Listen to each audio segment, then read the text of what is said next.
আগের দিন জিজ্ঞাসা করছিলেন না যে 18-1 জেলটা কি। তো দেখো, এটা হচ্ছে সিল্ক প্রফেশনালের 18-1 জেলগুলো, যেটাকে আমরা মাল্টি ফাংশনাল জেলও বলে থাকি। তো এটা কিভাবে ইউজ হবে, কখন ইউজ হবে, আর 18-1 কেন বলা হচ্ছে ক্লিয়ার করে দিচ্ছি, ঠিক আছে। তো এটা হচ্ছে যখন আমরা এক্সটেনশন করব, আমরা যখন এক্সটেনশন করি, বেস কোট অ্যাপ্লাই করি, তখন কিন্তু অ্যাজ এ বেস কোট তুমি সিল্কসের 18-1 জেলটা ইউজ করতে পারো, ঠিক আছে।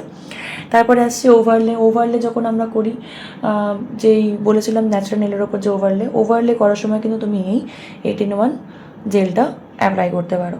তারপর আসি glue foil transfer foil glue, as a glue তুমি এটা ইউজ করতে পারো। তারপর যেটা সফট জেল এক্সটেনশন, যেটাকে আমরা জেল এক্সটেনশনে বলে থাকি, অ্যাজ এ ইউভি বন্ড তুমি এই 18-1 জেল ইউজ করতে পারো, ঠিক আছে। তারপরে ফোম এক্সটেনশন, ঠিক আছে, অ্যাজ এ বিল্ডার জেল যখন আমরা ফোম এক্সটেনশন করি তখনও তুমি 18-1 জেল দিয়ে কাজ করতে পারো। আচ্ছা, ব্লসম যেটা ইউজ করি আমরা স্প্রেড করে কালারকে, সেইটার সময়ও তুমি অ্যাজ এ ব্লুমিং জেলও তুমি 18-1 ইউজ করতে পারো।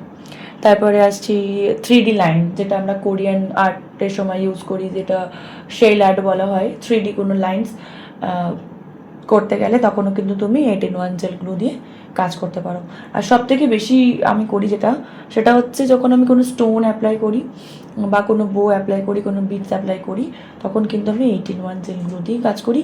তাতে কি হয়, আমার যখন ক্লায়েন্টের রিমুভ করতে আসে তখন কিন্তু আমাকে আলাদা করে কাটার দিই, কিউটিক্যাল কাটার দিয়ে তুলি, ওটাকে রিমুভ করি স্টোন, তারপর নেল এক্সটেনশন রিমুভ করতে হয়। যে এটা একটা ভেন্ডারিতে অ্যাড করে নাও, ভীষণ হেল্প হয়।